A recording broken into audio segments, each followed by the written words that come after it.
나치는 처음에 공산당을 잡아갔다. 나는 공산당원이 아니었으므로 침묵했다. 그들은 그 다음에 노동조합원을 잡아갔다. 나는 노동조합원이 아니므로 침묵했다. 그들은 그 다음에 카톨릭 교도를 잡아갔다. 나는 개신교도였기 때문에 이번에도 침묵했다. 그리고 그들은 그 다음에 나에게 찾아왔다. 그러나 나를 위해 나서줄 사람이 이제 아무도 남아있지 않았다.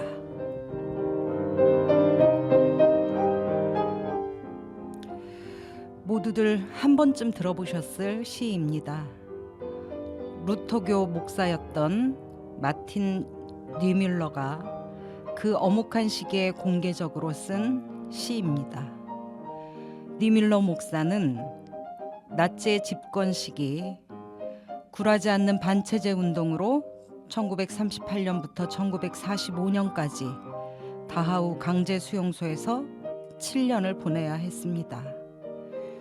뉴밀러 시에 응답하기 위해 오늘 우리는 한남동에 광화문에 남터랭에 모입니다. 함께 사는 세상을 위해 우리는 오늘도 침묵하지 않고 있습니다.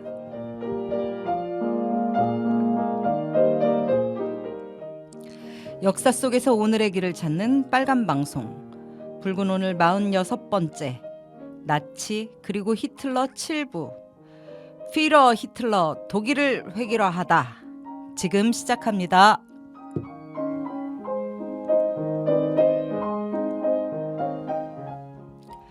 네, 안녕하세요. 반갑습니다. 반갑습니다. 안녕하십니까. 반갑습니다. 네, 아이고 우리가 이제 히틀러 시작하면서부터 이게 예기치 않았지만 상황이 참 네, 정말 점입가경인 2주를 또 보내고 저희가 다시 만났습니다. 네. 나라 상황이 우리 방송을 따라오고 있습니다. 사실 너무 비슷한 지점들이 많아서 그러니까요. 예. 아니 의도한 건 아닌데 정말 붉은 오늘이 앞으로의 상황을 고민하는데 붉은 오늘 함께 들으면서 함께 해주셨으면 좋겠습니다. 네, 할 얘기는 많지만 바로 네 시작하죠. 저희 방송으로 들어가도록 하겠습니다. 저희가 나치와 히틀러 벌써 7부잖아요. 네, 지난 시기에 집권 초기 나치가 권력 기반을 다져가는 과정을 흥미진진하게 들어봤거든요. 네. 그 과정이 독일의 정치 세력들의 변변한 저항도 없이 무너졌고 마침내 7월 14일 정당 금지 법령 선포와 함께 바이마르 체제가 사실상 끝났다. 여기까지 얘기를 좀 했죠. 그러면 이제 집권 초반을 넘어서 나치가 독일 전체를 획일화된 전체주의 국가로 만들어가는 과정을 들어볼 차례죠 오늘. 네. 제가 생각하기에 그 이전 과정에서도 이미 권력 장악이 완벽하게 이루어진 것이 아닌가 싶은데요. 네. 나치가 2단계의 권력 과정으로 나갔다고 하면 어떤 건지 이제 그 2단계 과정에 대해서 오늘 얘기를 좀 해보죠. 네, 그러니까 1단계만으로도 상당한 권력 장악을 이루긴 했지만 완벽하게 독일 사회를 장악했다고 보기는 어렵죠. 네. 그러니까 이 이후에 있은 히틀러의 개인 숭배, 독재, 그리고 사회 전체를 하나로 획일화시킨 전체주의, 그리고 또 인류를 파멸로 몰아간 전쟁 이런 것들을 수행하는 데는 집권 초기의 권력 기반 정도로는 사실 어려운 거죠. 그래서 더 완벽한 체제의 통합, 사회의 획일화가 필요했는데요. 바로 그 과정을 2단계 권력 장악이라고 보고 그 과정으로 한번 가봤으면 하겠습니다. 네. 그래서 오늘 우선 할 얘기는 그 장악 과정 중에 빼놓을 수 없는 수단이었던 바로 나치의 선전과 홍보 전략에 대한 이야기부터 좀 하고 갔으면 싶어요. 아이고 예. 유명하죠. 네. 네. 국민계몽 선전부 장관, 선전상을 맡았던 파울 요제프 게벨스를 중심으로 진행된 나치의 대국민 홍보, 대국민 이데올로기 선전전은 현대의 정치 광고 혹은 정치 선동의 사례로 인용되고 특히 오늘날 독재 정권의 선전 홍보의 교범이 되고 있는데요. 오늘 먼저 괴벨스가 중심이 되어 펼친 나치의 선전 활동 도대체 어떻게 이루어졌던 건지 그 얘기를 좀 해보도록 하겠습니다. 네. 이 얘기를 하려면 먼저 독일어 단어를 하나 이해를 해야 되는데요. 바로 글라이 샬퉁이라는 단어입니다. 이게 전자공학에서 쓰는 용어로 모든 스위치가 같은 회로에 있다. 즉 다시 말해서 스위치 하나 누르면 모든 스위치가 바로 작동하는 이런 과정을 전자공학 용어로 글라이 샬퉁이라고 하는데요. 글라이 예. 샬퉁. 예, 우리말로 하면 이제 획일화라고 번역하는데요. 히틀러 네. 정부는 초반에 취한 여러 가지 조치를 통해서 잡은 기선을 최대한 밀어붙여서 주정부와 직업별 이익단체, 사회단체, 언론기관 등을 하나의 시스템으로 획일화해 나갑니다. 네. 그리고 이 획일화를 위해서는 이데올로기가 반드시 필요한 거죠. 네. 그리고 그 이데올로기를 확산시키기 위해서는 또 선전과 홍보가 절대적인 게 그렇죠. 되는 것이죠. 전체주의라고 하는 게 무슨 칼 들고 사람들을 제압해서 꼭 하는 것이 아니라 모든 사람이 하나의 가치, 하나의 이념으로 자연스럽게 무장할 수 있도록 만드는 것, 이게 전체주의인데요. 이런 과정에서 가장 큰 역할을 한 사람, 그가 바로 국민선전계몽부의 장관이었던 괴벨스였습니다. 오늘 나경치 사무국장님이 일단 괴벨스가 누구인지를 정리를 해오셨다고 하니 먼저 이 인물에 대한 우리 나경치 국장님의 설명을 좀 들어보시죠. 네. 네, 오늘의 인물 파울 요제프 게벌스. 이 저 사람입니까? 저 네, 저기, 지금 굉장히 저 사람도 연설가예요. 히틀러가 명연설가로 유명한데 괴벨스도 좀 작군요. 네, 몸피가. 체구가 작고 네. 장애도 있었다고 하고요. 네. 어쨌든 이 요제프 게벌스에 대해서 좀 소개를 해보겠습니다. 1897년생입니다. 1897년이면 한반도는 조선 시대였고요. 고종이 황제가 된 해, 그러니까 대한 제국이 선포된 해, 그때가 1897년입니다. 그렇군요. 네, 4살 때 골수염에 걸렸다 그래요. 그래서 다리를 저는 장애를 갖고 있었고, 이를 극복하기 위해 열심히 공부를 했고 24살에 하이델베르크 대학에서 박사학위를 받습니다. 아이고, 네. 가난한 노동자 집안 출신으로 처음에는 사회주의적 이상을 갖고 있었다고 해요. 네. 네. 근데 이제 이 전쟁 후에 혼란스러운 상황에서 다른 대안을 찾지 못하던 중에 1924년 나치당에 입당을 합니다. 그때로부터 히틀러의 최측근으로서 히틀러 연설 내용, 연설 방식, 그다음에 나치당의 이념에 대한 선전을 총 책임지게 되는 것이죠. 이 사람이 나치당에 입당한 동기는 친구 권유였다고 합니다. 네. 뭐 이런 경우가 많죠. 친구 따라 친구 잘 강남 만나야 가는. 돼. 네. 네. 이 사람이 열렬한 나치당원이 된 것은, 그러니까 친구 때문에 나치당원이 되긴 했는데 네. 열렬한 열성당원이 된 것은 히틀러를 접하고부터였는데, 히틀러를 접한 괴벨스가 나의 투쟁을 읽고 일기에 써놓은 소감이 남아 있어요. 네. 이 남자는 누구인가? 반은 인간이요, 반은 신이다. 진정 그리스도인가? 아니면 세례 요한? 대박이다. 이 사람은 왕이 될 모든 덕목을 갖췄다. 타고난 민중의 호민관이요, 미래의 독재자이다. 이야. 이런 표현을 했어요. 그러니까 진심으로 이렇게 생각한 거죠. 완전히 그냥 영혼이 탈탈 털렸군요. 그럼요. 뭐 히틀러한테. 얼마나 사람한테 반하면 이렇게 그러니까요. 표현을 할까요? 네. 어쨌든 괴벨스는 자신의 출신 지역인 라인란트 지역에서 활동하다가 점차 능력을 인정받아서 베를린으로 올라왔고, 그 후에 나치당의 중앙선전국장, 그러니까 처음엔 당직자였던 거죠. 그리고 집권 후에는 국민계몽부 선전장관으로 나치의 선전 홍보를 책임집니다. 나치의 독일 지배를 만들어내고 히틀러를 신격화하고 1인 통치 체제를 구축해낸 사람이다. 네. 이렇게 말할 수 있을 것 같습니다. 그 당직자였다가 장관까지 간 사람. 그러니까요. 네. 나치 내 서열로 5손가락 안에 꼽히는 지위에 있었고요. 살아서는 물론이고 죽음까지도 히틀러와 함께 했습니다. 2차 대전에서 패배가 다가오고 있던 1945년 4월 30일 히틀러가 연인 에바 브라운과 결혼하고 그 직후에 자살합니다. 네. 네. 자살하면서 독일 제국을 이어갈 내각의 명단을 유서로 남겨놨다고 하는데, 네. 그 유서에서 자기 다음 총리로 지목한 사람이 바로 이 사람. 그렇구나. 괴벨스였습니다. 이야. 그러니까 이 나치 히틀러의 괴벨스에 대한 신뢰가 얼마나 컸는지 알 수 있겠죠. 후계자네, 후계자. 어쨌든 이 사람은 히틀러와 베를린의 지하 벙커에서 같이 머물렀던 괴벨스. 이 사람 히틀러가 자살한 다음 날 5월 1일 자녀가 6명이었다고 하는데 6명의 자녀에게 독약을 먹이고 죽게 합니다. 그리고 자신도 부인과 함께 자살합니다.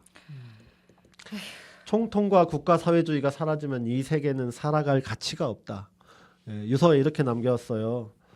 그가 일생 동안 수행했던 나치와 히틀러에 대한 선전 홍보. 괴벨스가 있었기에 히틀러의 지배도 있었다. 네. 모든 사람들이 이렇게 평가하죠. 괴벨스는 지금도 정치 선전의 대명사로 남아 있습니다. 이 사람이 이제 정치 선전의 대명사가 된 이유는 그가 생전에 남긴 이 선전과 홍보에 대한 네. 주옥 같은 명언들이 있습니다. 현실적으로 보면 주옥 같은. 그 어록을 저희가 한번 대충 한번 살펴볼까 합니다. 네. 화면 한번 보시죠. 같이 네. 한번 이렇게 읽어볼 텐데요. 뭐 번갈아가면서 읽으면 될 것 같습니다. 제가 먼저 한 문장을 읽어보면 선동은 한 문장으로 가능하지만 그것을 반박하려면 수십 장의 문서와 증거가 필요하다. 그리고 그것을 반박하려고 할 때는 사람들은 이미 선동되어 있다. 얼마나 멋진 얘기입니까? 네. 네. 두 번째 제가 읽어볼까요? 네. 99개의 거짓과 1개의 진실을 배합하는 것이 100%의 거짓보다 더 큰 효과를 낸다. 이거 맞아. 그다음에 거짓도 1000번 말하면 진실이 된다. 대중은 거짓말을 처음에는 거부하지만 그리고 그 다음에는 의심하지만 되풀이해서 말하면 결국은 믿게 된다. 네. 되풀이해서 지금 중국 공안이 여기 와 있다. 뭐 99명이 지금 오키나와에 잡혀 있다. 이런 얘기를 계속하면 믿게 된다는 거죠. 네. 저도 하나 해볼까요? 예. 이왕 거짓말을 하려면 될 수 있는 한 크게 하라. 대중은 작은 거짓말보다는 큰 거짓말을 잘 믿는다. 그리고 그것은 곧 진실이 된다. 네. 구구절절이다 진짜. 네. 네. 전쟁에서 승리하려면 반드시 국민들에게 낙관적 전망을 심어줘야 한다. 그래서 긴장을 해소하고 유쾌함을 주는 오락 영화가 필요하다. 대중은 이해력이 부족하고 자주 잊어버린다. 대중은 지배자를 기다릴 뿐 자유를 주어도 어찌할 바를 모른다. 당신은 대중을 바꿀 수는 없다. 그들은 항상 똑같을 것이다. 멍청하고 탐욕스럽고 건망증이 심하다. 그들을 다스리는 데에는 빵과 서커스면 충분하다. 독재 정권이 국민을 바라보는 시각과 선전에 대한 기본 네, 입장이죠. 네. 예. 개 돼지라는 분노와 증오는 대중을 열광시키는 가장 강력한 힘이다. 와, 얼마나 멋진 분노와 증오. 이성을 제압하여 승리를 거두는 가장 손쉬운 방법은 공포와 힘이다. 우리는 국민들에게 강요하지 않았다. 그들이 우리에게 위임했을 뿐. 그리고 그들은 그 대가를 치르는 거다. 지금 우리가 그 대가를 네. 치르고 있습니다. 네. 하나 더 볼까요? 나에게 한 문장만 달라. 누구든지 범죄자로 만들 수 있다. 네. 계속할까요? 예, 언론은 정부의 손안에 있는 피아노가 되어야 한다. 언론에 대한 시각이죠. 네. 선전선동은 조종당하는 사람들이 자신의 자유의지에 따라 행동하고 있다는 확신을 가질 때 가장 효과적이다. 성공을 가져오는 선전은 좋은 것이고 원하는 결과를 얻지 못하는 선전은 나쁜 것이다. 승리한 자에게는 진실을 말했느냐 따위를 추궁하지 않는다. 네. 참네. 선전은 지적인 즐거움을 주는 것이 아니라 대중적이어야 한다. 선전의 임무는 지적인 진실을 발견하는 것이 아니다. 진실은 소용없다는 거죠. 네. 가짜 뉴스라도 상관없다는 겁니다. 네. 대중은 일반적으로 우리가 상상하는 것보다 훨씬 더 원시적이다. 따라서 선전, 프로파간다는 항상 단순하고 반복적이어야 한다. 네. 이 괴벨스의 어록이에요. 오늘 우리 자주 듣고 있는 부정선거, 중국인 간첩 99명, 시위 진압에 동원된 중국 공안 등등 극우 유튜버들이 행하는 것, 그 괴벨스의 원칙에 따라서 딱 하고 있는 거예요. 네. 딱 맞아 떨어지죠. 네, 딱 맞아 떨어지는. 이러한 선전의 원칙이 가장 충실하게 반영되고 있는 곳 바로 오늘 대한민국입니다. 그러네요. 예. 아니 진짜 굉장한데요. 예. 구구절절의 금과 옥조와 같은 정말 말인데요. 이런 철학을 갖고 행해졌던 괴벨스의 정치 선전, 그야말로 독일 국민의 머리를 완전히 지배했을 것 같아요. 네, 정말 대단하죠. 이 네. 괴벨스의 선전 활동은 이런 원칙에 입각해서 아주 다양한 방식으로 진행이 됐어요. 1920년대 유럽에서 정치 활동 과정에 홍보하는 것은 중요한 수단이었는데요. 현대적인 의미의 정치 광고가 이때 태동하고 발전하기 시작했습니다. 주로 이제 선전 포스터를 통해서 이루어졌는데요. 독일에서도 이런 정치 선전이 매우 활발하게 이루어졌습니다. 나치 또한 집권 초부터 다른 정당들과 마찬가지로 선전 활동을 했고 게벨스가 선전을 책임지기 전까지는 아주 뚜렷한 차별성을 갖는 선전 활동을 벌이지 않았어요. 현안에 대해 입장은 계속 내지만 사람들 시선을 확 잡아끄는 이제 그런 정도는 아니었던 거죠. 네. 초기 나치의 선전 포스터를 한번 봐보겠습니다. 네. PPT를 준비했는데요. 이제 초기 나치의 주요 네. 선전 포스터 1927년까지입니다. 그냥 뭐 그러네요. 네. 가운데 히틀러 그림이 있는데 그냥 뭐 별 특징 없는 그림이죠. 네. 네. 이 시기 포스터는 그냥 평범했고 다음 포스터를 한번 봐보실까요? 네, 훨씬 나아졌죠. 28년부터 그래요. 32년. 시각적으로 아주 그냥 엄청 직관적으로. 네, 그러니까 방금 전에 보신 거는 게벨스가 없을 때. 자, 이건 여기서부터는 게벨스가 있을 때. 비포 애프터네요. 네, 저 사진 보십시오. 두 번째 사진 히틀러 얼굴. 아까 그 가운데 히틀러의 그림보다 훨씬 더 표정이 살아 있고요. 그렇죠. 네. 무언가 강력하게 열망하는 이게 분명합니다. 이 텍스트를 저희가 읽을 수는 없지만 무언가 전달력이 있는 것 같은 느낌이 확 들잖아요. 아니 그림이 굉장히 역동적인 그림을 쓰고 있어서 네. 뭘 얘기하고 싶은가 이런 게 많이 맨 보이는 오른쪽 포스터 한번 봐보세요. 32년 7월 의회 선거. 우리 노동자들은 깨어났다. 예, 노동자들이 나치 노동자들이 깨어났다 이제 이런 말인 거죠. 그래서 이제 이런 그 나치의 선전이 게벨스가 선전국장을 맡기 시작하면서부터 아주 비약적으로 발전을 했고 우리가 그 포스터를 쭉 봤는데요. 게벨스가 등장하고서부터 훨씬 더 세련됐다고 하는 것을 한눈에 알 수 있고 그다음 선전 포스터 한번 봐볼까요? 네, 이제 집권 후에 주요 선전 포스터입니다.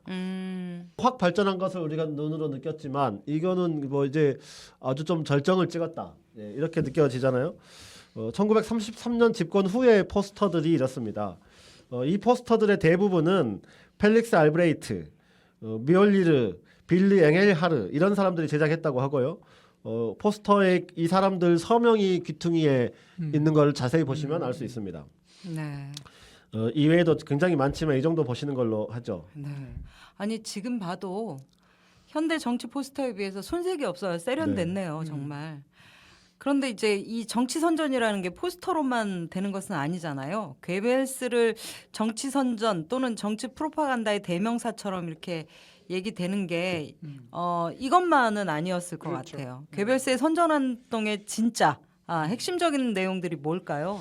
지금 보여드린 건 사실 빙산의 일각이고요. 선전의 중요한 방식은 예나 지금이나 미디어잖아요. 네. 게벨스는 이제 나치의 중앙 선전국장을 맡고 나치의 기관지, 잡지 이런 것들을 발행하면서 여론을 얻기 위한 본격적인 선전 활동에 나서는데요.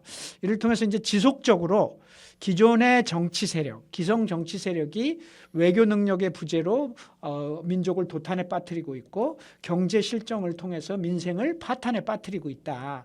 그래서 동시에 독일 국민들이 이제 분노를 촉구하는 이런 것들을 위한 것들을 계속해서 해 나가고 이 수단 중에 하나로 반유대주의 그리고 공산주의 세력에 대한 공포. 그러니까 종북 좌파라고 하는 걸 끊임없이 얘기하는 것은 일종의 공포잖아요. 네. 이제 공산 자익 세력에 대한 공포 등을 끊임없이 부추기는 활동을 해나가면서 이를 위해 동원된 촌철살인의 만평과 사진, 혐오와 차별, 그리고 민족 감정을 건드리는 이런 분노 이런 것들을 집중적으로 하게 되는 거죠. 네. 그런 장면 중에 제가 몇 가지 뽑아온 게 있는데 한번 보실까요? 돌격대 기관지 만평인데요. 저 그림을 보면 저기 십자가에 매달려 있는 게 독일입니다. 저 혁대의 도이칠란트라고 써 있잖아요. 도이칠란트라고 써 있고, 그러니까 그리고 그 앞에 웃는 사람은 유대인입니다. 유대인. 그리고 그 뒤에 막 이렇게 싸우고 있는 사람들은 기성 정당. 그러니까 독일을 십자가에 매달아 놓고 유대인은 웃고 기존 정당은 저렇게 희죽거리면서 웃고 있다. 이렇게 이제 표현을 하면서 지금 독일 사회가 이렇다라고 하는 거죠. 다음 한번 볼까요? 나치 잡지 중에 쐐기풀이라고 하는 게 있었는데요. 거기 일러스트레이션인데요. 여기 보면 이 장면이 어디냐면 저게 예루살렘의 통곡의 벽 앞에서 모여서 이야기하는 유대인들입니다. 그러면서 이제 이렇게 대화를 하는 거죠. 내 아들놈이 그러는데 독일에서의 사람들이 우리처럼 이렇게 통곡을 하고 있다는구만. 이러니까 이제 그 답변이 우리 유대인들이 아니 우리 유대인들은 웃고 있고 이렇게 얘기를 하는 거죠. 그러니까 독일의 상황이 민생 파탄으로 굉장히 심각한 상황이어서 독일의 민중들이 울고 있는데 그런데 유대인들이 하는 얘기는 그래서 우리 유대인들도 울어 그랬더니 우리 유대인들은 웃고 있고 요렇게 이제 저런 만평을 만들어서 계속 갈라치기 하면서 증오를 이렇게 이제 이런 식으로 계속 끊임없이 하게 되는 거죠. 이렇게 이제 독일인의 반유대주의 심리의 전곡을 찌르는 발언들을 계속하면서 이제 선전을 계속 해 들어가는 네. 거죠. 예. 괴벨스는 또 단지 만평뿐만 아니라 이런 언론 매체를 통해서 사실 왜곡, 침소봉대 이런 걸 통해 가지고 독일인의 민족 감정을 계속 파고들고 공산주의나 유대인에 대한 혐오 감정 그리고 이를 위해 싸우는 나치의 순수한 애국심을 강조합니다. 이미 우리가 의사당 방화 사건에서도 봤지만 1930년 그 전에 1930년 2월에 나치의 존재를 한순간에 국민들을 위한 정당으로 만드는 사건이 하나 벌어지는데요. 네. 바로 호르스트 베셀의 사망 사건이었습니다. 네. 네. 호르스트 베셀이라는 지금 사진이 나오는데요. 청년이죠. 23세의 돌격대 단원이 있었는데 돌격대 단원. 네. 1930년 2월 23일 총에 맞아 사망하는 사건이 발생합니다. 네. 이 사람은 돌격대에서 활동하면서 유대인이나 공산당 또 다른 당 반대파 사람들을 길거리에서 공격하는 정치 깡패였어요. 그래서 모두의 공분 대상이었는데 이 베셀이 새들어 살고 있는 집 주인 여자와 왜 월세를 안 내냐 이 문제 가지고 싸우다가 화가 난 집주인이 해당 지역에서 활동하던 공산당의 행동당원들에게 하소연을 해요. 저 자식이 우리 집에 살면서 돈을 안 낸다. 공산당하고 가까웠나 보네요. 남편이 죽었는데 그 죽은 남편이 공산당이었어요. 그러니까 그러니까 하소연할 때가 거기. 이렇게 한마디로 말하면 남편 친구들한테 하소연한 그러니까 거고. 아유 나 못 살겠어. 저놈을 거시기 해불어라. 이렇게. 해불어라. 이제 홧김에 얘기를 했나 보죠. 이 행동대원들이 이를 수락합니다. 그리고 1930년 1월 14일 혼내주라 그래가지고 베셀의 집으로 쳐들어가서 베셀과 다투다가 총을 쏘게 됩니다. 어찌했을까. 그 다음 총에 맞은 베셀이 한 달 반 동안 혼수 상태에 있다가 사망하게 된 사건인데요. 아이고. 당연히 이제 수사가 시작되죠. 범인들은 뭐 체포됩니다. 누군지 네. 분명하니까요. 그리고 사람들은 당연히 공산당을 비난할 거 아니겠습니까? 네. 이 사람 댐댐이가 어떻든 간에 어쨌든 이런 행동은 정치 테러니까요. 이 사건의 전말이 밝혀지면서 여론 또한 나치당의 우호적으로 바뀌었겠죠. 당연히 그렇겠죠. 네. 주류 언론도 이를 정치 테러로 규정하고 크게 보도합니다. 나치는 기회다. 희생자 코스프레를 잔뜩 하죠. 또 공산당에 맞서 싸운 나치라는 정치적 이미지도 획득하는 거예요. 호르스트 베셀은 한 달 반에 이르는 시간 고통스럽게 죽어가는 게 총을 맞아가지고 결국 죽었는데 네. 오늘 맞아서 뭐 1시간 후에 죽거나 이런 게 아니고 한 달 반 동안 살아 있었으니까 사실 얼마나 고통스러웠겠습니까? 그렇겠죠. 그러니까 이 괴벨스는 이것을 이용하는 겁니다. 나치당 기관지인 공격지에 베셀의 사투 과정을 지상으로 생중계해요. 네. 네, 잔인하죠. 머리에 박힌 총알 때문에 얼굴이 일그러지고 고통스러워하는 사진을 첨부합니다. 또 괴벨스는 선동적인 말로 공산당 살인마들을 처단해야 된다 규탄합니다. 주류 언론도 이를 따라가지 않을 도리가 없어요. 그 사이에 베셀이라고 하는 사람은 원래는 정치 깡패였는데 이 시점에서는 애국 청년으로 포장됩니다. 애국 청년을 공산당이 죽인 사건이 된 것이죠. 이 사람의 장례식을 국장으로까지 만들려고 괴벨스가 추진을 했는데 이제 국장 수준으로까지 만들지는 못했어요. 그런데 이 장례식에 나치당의 2인자인 괴벨스는 물론이고 심지어는 독일의 전 황제 비렐름 2세의 넷째 아들 아우구스트 비렐름 황자까지 참가했어요. 이야. 괴벨스가 언론을 통해서 베셀을 이렇게 표현했어요. 스스로 높은 곳에서 낮은 곳에 임한 그리스도와 같은 사회주의자요 이상주의적 공산가였다. 네. 추앙을 했군요. 이렇게 훌륭한 사람을 공산당이 죽인 거죠. 네. 이 사건으로 나치는 엄청난 정치적 이익을 얻습니다. 물론 한 사람이 총에 맞아서 사망을 한 것은 안타까운 사건이지만 그렇죠. 정치적으로 이렇게까지 활용을 해버린 활용하는 것이죠. 거죠. 네.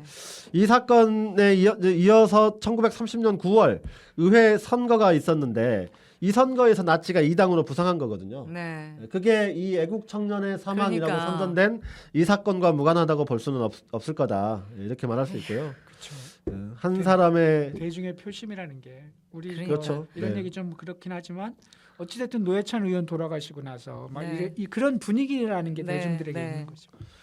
그 어쨌든 한 사람의 정치 깡패를 청년 애국자로 둔갑시키고 또 나치를 급 부상시킨 이 사건, 괴벨스의 선전 활동이 어떻게 이루어졌는지를 가장 극명하게 그러네요. 보여주는 네, 사건입니다. 그러네요. 호르스트 베셀이라는 청년이 생전에 지었다고 알려진 노래가 있어요. 그 노래가 호르스트 베셀의 노래로 이름이 붙여져서 나치당의 단가로 채택됩니다. 어머나 당가로. 네. 이야. 사실상 우리나라 애국가 같은 노래가 그렇죠. 돼버린 거예요. 나치당이 그렇지. 집권하고 있으니까 나치당 가니까 국가가 되는 거죠. 네네네네. 이게 딱 하나의 사건이지만 괴벨스의 선전 활동이 이런 식이었다를 음. 충분히 보여주는 사건입니다. 아이고, 네.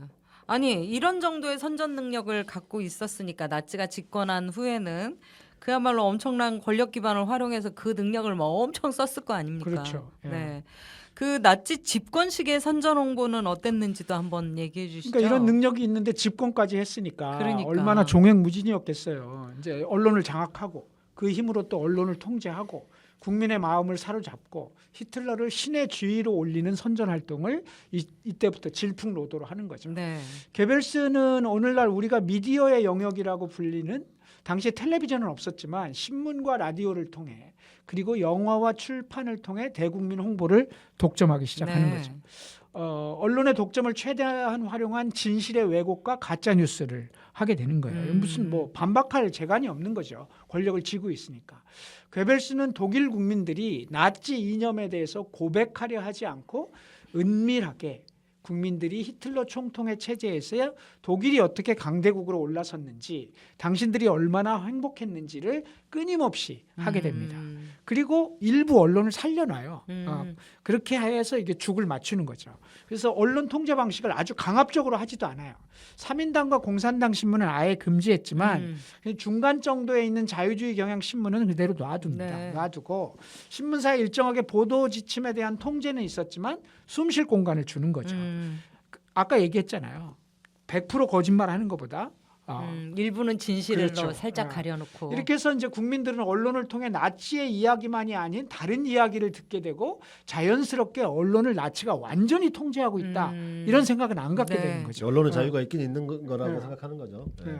그다음에 이제 괴벨스가 주력했던 또 하나의 선전 매체는 영화였습니다. 네. 뭐 이미 우리가 한 차례 얘기했지만 바이마르 공화국부터 독일 영화 산업은 당대 헐리우드와 맞먹는 규모의 양적 질적 수준을 갖고 그렇죠. 있었는데요. 네. 괴벨스의 선전 사업에서 아주 중요한 기반이 됩니다. 괴벨스는 체제 선전 영화도 만들었지만 다양한 오락 영화, 애정 영화 이런 것들을 제작하고 그가 주도한 스튜디오에서 만든 영화가 나치 통치 기간 동안 무려 1361편, 1361편이나 됐다고 하잖아요. 그 정도면 어마어마해요. 엄청난 생산력도. 건데요. 그러면 또 다른 영화사의 작품들, 애정 영화, 오락 영화 이런 것들을 열어주기도 하는 거죠. 나치 영화 얘기를 하면 뭐 얘기를 빼놓고 갈 수 없어서 뭐 어쨌든 이 사람 얘기를 하고 갈 수밖에 없는데 레니 리펜슈탈이라고 하는 여성 감독이 있었어요. 아 그래요? 1902년에 태어나서 2003년에 사망했으니까 몇 년 사는 거예요. 100살이 넘었네요. 101년을 살았습니다. 101년을 산 사람인데요. 시대로 따지면 독일 제국 시대부터 1차 대전, 바이마르 공화국, 나치 독일, 2차 대전, 분단 독일, 통일 독일까지 참으로 독일의 독일의 현대사를 역사네. 모두 살아낸 사람인데요. 영화의 기술적인 측면에서는 굉장히 높은 평가를 받고 있는 사람입니다. 예. 그의 영화를 보고 감동한 히틀러가 집권 후에 적극적으로 후원했고 나치의 선전 영화를 책임지도록 만듭니다. 그래서 1934년 나치의 6차 당대의 기록 영화 의지의 승리. 그러니까 그 영화를 보시면 첫 장면이 이제 그 전당대회에 히틀러가 도착을 하거든요. 네. 뉘른베르크에 도착을 할 때 비행기부터 나와요. 비행기 타고 오는데 비행기가 구름에서 쫙 나와. 그러니까 이게 하늘에서 신이 내려오는 이미지를 짜증나. 그 이미지를 영화적 화면으로 쫙 담고 있는 거예요. 그래서 그 나치 6차 전당대회의 처음부터 끝까지를 쫙 다큐멘터리로 만드는데요. 네. 그리고 1936년 베르린 올림픽 기록 영화 올림피아. 이것도 굉장히 유명한 기록 영화인데요. 네. 그런 걸 제작 연출한 감독입니다. 당시의 영화 수준으로 이런 영화를 만들 수 있을까 싶을 정도로 기술적으로 매우 뛰어난 연출이 영화였던 정말 것으로 평가를 받죠. 대단했네. 그런데 그 당시로서는 어쨌든 혁신적인 촬영 기법, 카메라 구도, 음악 사용 이런 것들이 뭐 현대 영화의 수준을 한 단계 올려놨다고는 하지만 함부로 얘기를 못하죠. 나치의 부역자. 부역자라고 하는 것 때문에 네.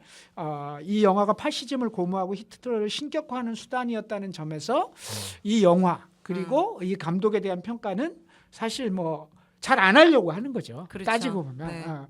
아무리 기술적으로 예. 뛰어났다 해도 어쨌든 네. 저는 두 작품 모두 봤는데요. 뭐 영화에 대한 신미안이 나한테 있는 것은 아니니까 잘 모르지만 하여튼 90년 전의 영화를 이렇게 만든다? 와, 잘 만든다라는 생각을 할 수밖에 없는 영화였죠. 네. 이런 영화라면 당대 독일 국민들이 히틀러를 신으로 받아들이고 아리안족에 대한 자긍심이 차고 넘칠 수밖에 없겠구나 싶더라고요.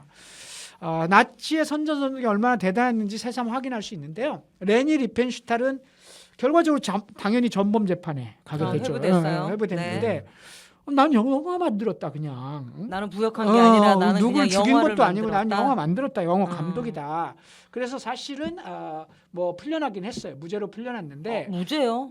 무죄지. 그럼 뭐 현실적으로는 2차 대전 후에 나치 협력자라는 꼬리표를 떼어내지는 못한 거죠. 네. 그래서 영화인으로서 의미 있는 활동을 그 이후에는 45년 이후에는 못했고요. 뭐 베를린 올림픽 우승자 손기정에 대한 매력을 느꼈다고 하더라고요. 그런 이제 자기 회고록에 보면 네. 이 무슨 남녀간의 매력이 아니라 요 시대 아리안족이 가졌던 그 신체에 대한 우월한 신체, 남성, 네. 신체 이런 네, 거에 대한 강인한, 것들을 강한 이런 것들을 레니 리펜슈탈이 아주 그냥 좋아했는 카메라로 담는 걸 좋아했거든요.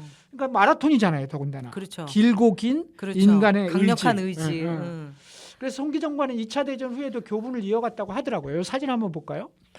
저게 이제 레니 리펜슈탈이고요. 저건 히틀러와 함께 활짝 웃는 모습이고, 저건 1956년 이제 나중에 해방이 되고 나서 손기정이 56년에 독일을 방문했을 때 레니 리펜슈탈하고 다시 만난 사진이 감독님이 남아있는 배우처럼 사진 이쁘네요. 네, 저게 이제 레니 리펜슈탈이고 101살까지 살았던 거죠. 네. 우리 송기정 선생님도 훈남이시네요. 그러네. 젊었을 때는 하여튼 한 시대를 풍미하고 올바르지 않은 그 권력자와 좋은 관계를 유지한 것이 후대에 얼마나 큰 후과가 되는지도 보여주긴 네. 했네요. 그죠?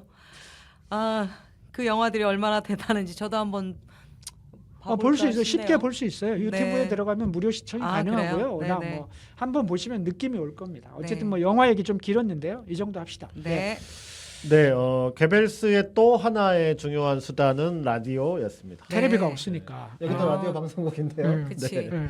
이 게벨스는 나치의 이념 전파를 위해서 그리고 히틀러의 육성 연설을 직접 접하게 하는 가장 효과적인 방법이 라디오다 이렇게 주목을 하고요. 이것을 국민 모두에게 보급합니다. 모두에게? 네. 어머. 이때 라디오가 보급은 되어 있었지만 완전히 대중적인 그리- 다 가지고 있는 이제 이런 네. 건 아니었는데, 그러니까 이제 국민 수신기, 우리 이제 뭐 보급용 뭐 핸드폰 뭐 이런 거 있잖아요. 네. 국민 수신기라는 이름으로 라디오를 아주 저렴한 가격에 살 수 있도록 만들었고, 또 방송의 내용도 정치 선전은 30% 조금 하고 노래를 70% 음악 방송. 네. 이렇게 채우는 방송을 듣게 하는구나. 내보냅니다. 아니 나 같으면은 정치 선전 한 70%하고 음악을 30% 정도. 아니 정치 선전만 많이 하면 또 안 듣는 그러니까요. 사람들이 있으니까. 어쨌든 이런 방식으로 머리가 독일 좋았네. 국민들이 내가 통제받고 있다 이런 생각을 그러니까. 안 하면서 자연스럽게 그 생각에 녹아들도록 한 거죠. 영리하다. 예. 게벨스가 이처럼 이제 언론에 대해 겉으로는 완벽한 획일화를 시도하는 것처럼 보이지는 않았어요. 이것은 우리가 앞에서 살펴본 게벨스의 선전 철학, 그대로 한 거예요. 네, 말과 행동이 다른 게 그러네, 아니라 진짜. 글로 쓴 것처럼 실제로 이렇게 한 거죠. 네. 또 보도를 일부러 통제하기는 했지만 신문이나 영화 제작자들은 내가 아주 내 표현의 자유를 억압받고 있어 이렇게 안 인상을 느껴지게. 안 받았다는 거죠. 또 심지어는 자신들이 히틀러 체제에서 안간 힘을 써서 저항하고 있다. 이런 생각까지 오락 하게. 영화나 애정 영화를 만듦으로써 네. 획일화된 것을 우리가 뭐 그렇게. 어쨌든 그렇지만 이 사람들은 사실은 자신들도 히틀러 체제가 괜찮은 체제라는 인식을 만드는데 공모자가 되고 있다는 생각을 못한 건데 그렇죠. 결과적으로 그렇게 만드는 거예요. 나도 진짜 모르게 교묘하게 공모자가 되게 만든 거예요. 어머. 정말 아, 천재죠. 네. 그러네요. 이게 이제 천재적 면모라고 말하는 게 이런 걸 말하는 거죠. 네네네. 괴벨스의 언론 통제는 천재적인 여론 조정의 방식이었다 이렇게 네. 말을 할 수 있습니다. 대단하다. 또 이제 이런 방식으로 나치의 이념을 확산하고 히틀러의 신격화를 위해 온갖 프로파간다를 시행했죠. 그리고 이를 통해 일정한 기반이 형성되면 또 결정적 선전이 필요하다고 느껴지면 과감하고 분명한 조치를 취하기도 그렇죠. 했습니다. 네. 느슨하게 가다가 예. 확 그러니까- 슬로우 퀵인 거죠. 이게 의사당 방화 사건이 났을 때, 예, 의사당 방화 사건이 났을 때 정권 위임법이 현안이 되었잖아요. 그때 괴벨스는 완전히 총동원, 언론 매체를 총동원해서 나치의 논리가 관철될 수 있도록 국민 여론을 이때는 그냥 확고하게 쫙 끌고 가는 거죠. 야 천재 네. 진짜 진짜로 정교한 선전선동이네요 정말. 한편으로는 느슨하고 천천히 스며들게 하고 또 한편으로는 물리력과 폭력을 동원해가지고 자기네가 이제 가차없이 밀어붙여야 할 때는 또 빚어붙이고. 관철시키고 네. 진짜 대단한 것 네. 같아요. 그런 나치의 선동에서 진짜 또 빠뜨릴 수 없는 분서 사건이라는 것도 있었다면서요. 그렇죠. 그 얘기 네. 좀 해주시죠. 이제 분서는 이제 책을 불태운다는 말인데요. 맞아, 우리 네, 분서갱유 저 이제 이런 저 것도 막 있었잖아요. 불태우고 있는 적의 책입니다. 동판 앞에서. 저 괴벨스는 어느 정도 나치의 이념이 대중화되었고 이게 나치의 이념이 유대인에 대한 국민적 혐오가 어느 정도 쌓였다고 판단하자 과감하게 문학, 예술, 출판에 대한 통제를 시작합니다. 대표적인 조치가 33년 5월 10일에 벌어진 대규모의 분서 사건이었는데요. 독일인의 영혼을 갉아먹는 좌익서적 그리고 유대인이 쓴 책을 불살라서 독일인의 영혼을 정화시켜야 한다. 이런 명분이었죠. 괴벨스가 지휘하는 국민 계몽 선전부는 라디오 광고, 정치 선전 포스터 이런 것들을 동원해서 비독일인의 서적을 없앨 것을 호소합니다. 5월 10일 대학가를 중심으로 전국의 도시 광장에 수많은 책들을 쌓았고요.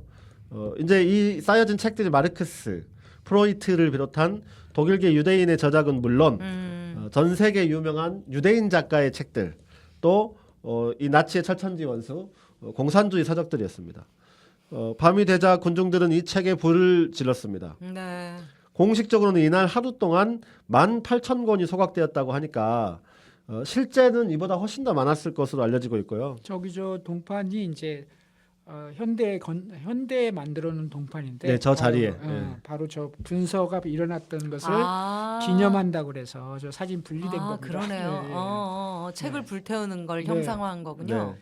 이제 이런 퍼포먼스 말 그대로 이제 퍼포먼스를 한 거예요. 분서 퍼포먼스를 한 건데 이 자체로 야만적인 행위였죠. 그러니까요. 이런 것을 통해서 나치가 사상과 문화를 억압하고 독일인의 민족 감정을 자극하면서 총과 칼이 아닌 문화적 획일화를 통해서 전체주의 체제 구축에 기반을 다졌다 이렇게 말할 수 있는 사건이죠. 이제 나치는 아까도 얘기한 것처럼 슬슬 스며들기도 하지만 결정적인 순간에는 과감하게 밀어붙이면서 네. 진실을 왜곡하고 가짜 뉴스를 갖고 음. 이것만큼은 어쨌든 국민들에게 전면적으로 씌우는 그런 일이 있는데요. 또 하나 나치의 대표적인 그런 방식의 프로파간다가 바로 2차 대전이 시작된 폴란드 침공이었습니다. 네.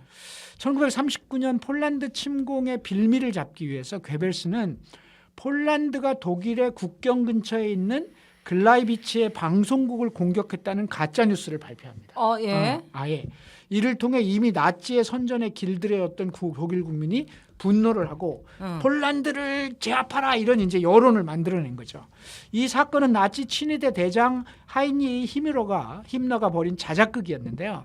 어머. 이때 이 자작극을 위해서 폴란드 군복을 입었어야 될 거 아니에요. 폴란드 군이 침공했으니까. 그렇지.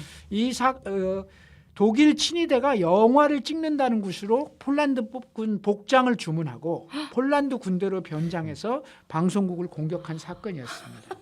그러니까 이 사건의 전말은 전쟁 기간 내내 묻혀 있다가 이게 이제 뉴른베르크 전범 재판에서 드러났죠. 세상에. 예. 아니 이거요. 예. 갑자기 소름이 막 돋는데 우리나라 지금 정보사가 영화 찍는다고 북한군 예, 군복 주문해갖고 최근에 우리나라에서도 이거 얘기가 좀 예. 있었잖아요. 아니 2차 대전이 이런 식으로 일어났다고 하는데 만약에 우리도 이게 북한 네. 이게 만약에 이런 식으로 우연이나 뭐 이런 어떤 실제로 이런 일이 벌어졌다면 우리 믿게 되는 거죠. 그렇죠. 북한 그렇게 군복 됐을 가능성도 있는 거잖아요. 거죠. 생각만으로도 진짜 더군다나 너무 가관이잖아요. 얼마나 똑같아. 영화 찍는다고 군복을 주문했다라는 걸 여기서 말도 안 배웠나 말도 안 돼, 진짜. 누군가 역사를 학습하고 있는 사람이 있는 것 같습니다. 이거 진짜 본 거 아니에요? 그러니까. 그러니까 독일 사례를 다 검토한 거 아니에요? 어쨌든 이런 프로파간다를 통한 회기라 이후에 나치 체제를 완벽하게 정착시키는 이 가장 중요한 수단이 된 거죠. 독일 국민들은 오류가 없는 지도자 히틀러, 강력한 독일, 위대한 아리안 민족 이런 단어들의 세뇌가 되는 것입니다. 나치가 이를 기반으로 경제, 외교 그리고 나중에 전쟁까지 독일 국민들을 완전하게 통일시키면서 자기 목표대로 독일을 끌고 나가게 되는 것입니다. 네, 아니 아무리 좋은 콘텐츠도 어떻게 전달하는지에 따라서 그 효과가 엄청 차이가 나는데 하물며 이제 언론을 통해서 선전과 선동을 넘어서 왜곡과 조작까지 서슴지 않았다고 하니 진짜 대단한 나치의 프로파간다 정말 소름이 끼칠 정도네요. 괴벨스 없이 나치도 히틀러도 존재하지 않았을 것 같다는 그런 평가에 정말 고개가 끄덕여지게 됩니다. 네, 우리가 지금 아이고. 괴벨스의 선전을 좀 길게 얘기하는 편이긴 한데요. 그래도 뭐 중요한 요즘 문제였으니까. 오늘의 상황과 비춰보면서 마지막으로 넘어가기 전에 이런 나치의 프로파간다의 실제 몇 개 보고 넘어가지요. 네. 화면에 보이는 사진은 나치 전당대의 모습이에요. 네. 이게 딱 보는 순간 와라는 느낌이 들잖아요. 사진 한 장에도.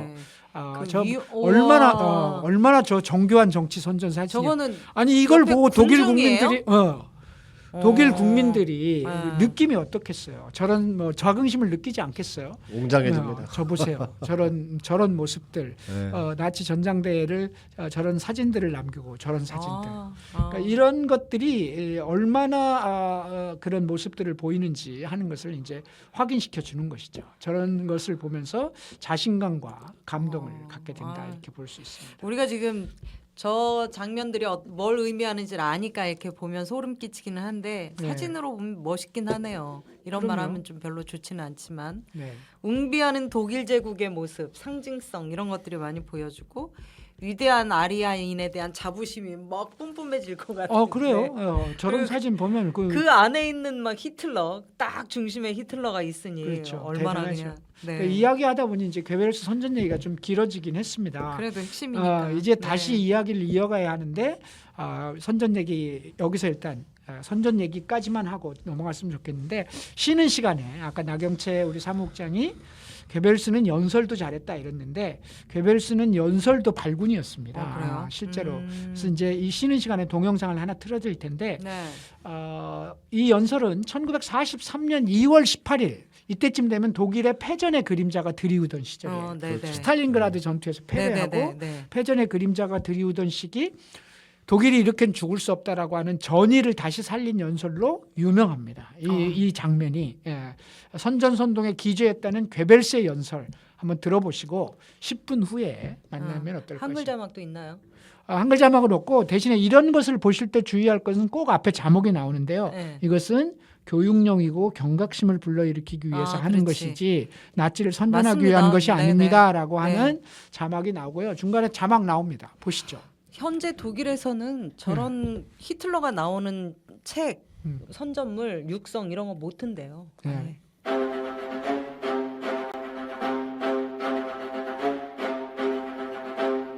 Ich werde behaupten, das deutsche Volk wehrt sich gegen die totalen Kriegsmaßnahmen der Regierung. Es will nicht den totalen Kriegsschau der Engländer, sondern die Kapitulation.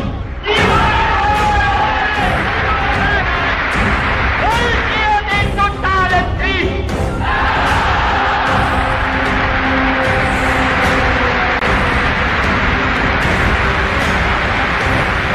Wollen wir ihn, wenn nötig, totaler und radikaler, als wir ihn uns heute überhaupt erst vorstellen können. Seid ihr bereit, mit dem Führer als Phalanx der Heimat hinter der kämpfenden Wehrmacht stehen, diesen Kampf mit wilder Entschlossenheit und unbeirrt durch alle Schicksale bis der Sieg in unseren Händen ist. Ich frage euch, seid ihr entschlossen, dem Führer in der Erkämpfung des Sieges durch dick und dünn und unter Aufnahme auf der schwersten persönlichen Belastung zu folgen?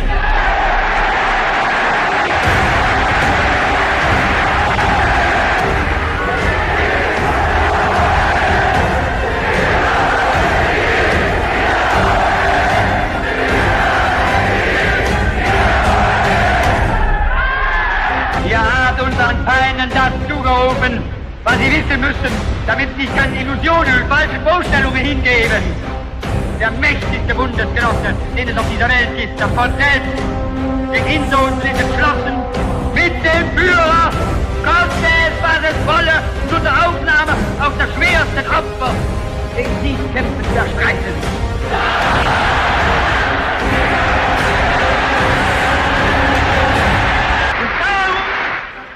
Lautet von jetzt ab die Parole: Nun, Volk, steh auf und Sturm bricht los!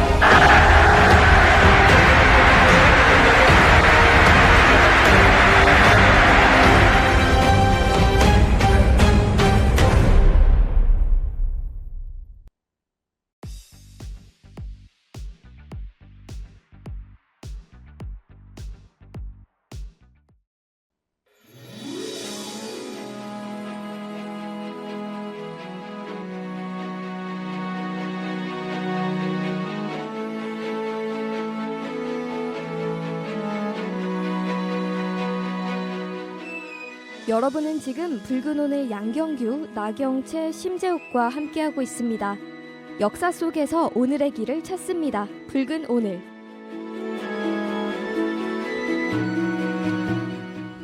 네, 저 이제 쉬고 돌아왔는데요.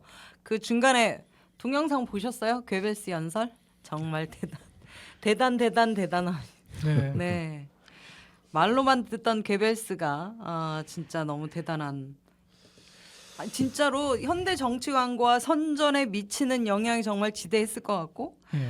정신없이 광고와 선전물을 보다 보니까 아까 그 동영상까지 해서 완전히 막 이게 진짜 빠지게 되는데 정신 좀 차리고요. 저희가 지금 막 그 선전 얘기하다가 어디 얘기하려고 했는지도 사실 좀 까먹었잖아요. 처음에 오늘 해야 될 얘기가 사실 네네. 2단계 권력 장악 과정에 네. 대해서 얘기를 좀 해봐야 되는데요. 자, 정신 차리고 네. 얘기 들어가죠. 네. 네, 이미 1933년 2월부터 7월 사이에 예. 1년의 과정을 통해 히틀러 정권이 권력 기반을 완벽하게 장악한 것은 이미 이제 우리가 확인을 했습니다. 예. 의사당 화재 사건을 시작으로 정권위임법 제정, 그 다음에 모든 정당에 대한 해산 법령 공포, 이런 것들로 1년의 과정에 대해서 얘기를 쭉 했는데요. 네. 그런데 이 5개월의 권력 장악 과정에서 주목해야 할 것은 단순히 중앙 권력 지배뿐만 아니라 사회 전체의 시스템과 문화, 국민 인식까지 확일화되면서 전체주의적 체제로 전환이 되었다는 5개월 것입니다. 동안. 5개월 만에. 네. 이 당시를 회고하는 독일 국민들의 소회가 많이 남아 있어요. 네. 그러니까 이 역사가 다행인 것은 굉장히 기록이 많이 남아 있습니다. 교훈으로 삼을 수 있는 거죠. 그러네요. 이제 이런 말들은 많이 남아 있는데 이런 말들이 당시 독일 사회가 어떻게 변화됐는지를 좀 보여준다는 의미에서 몇 가지를 소개해 보겠습니다. 네. 시장과 상관도 나치이고 간부도 나치 중에서만 선발되는 것을 보고 입당하지 않을 수 없었다. 처음에는 학교 선생님 35명 중 5명만 나치였지만 어느새 나치당에 입당하지 않은 사람이 5명에 불과했다. 네. 히틀러의 저서인 나의 투쟁이 의자 뒤 책장에 잘 보이도록 꽂혀 있지 않으면 부하와 동료 상관으로부터의 질책과 비난을 감수해야만 했다. 네. 8년간 승진이 안 됐는데 나치에 가입하자 곧바로 승진이 되었다.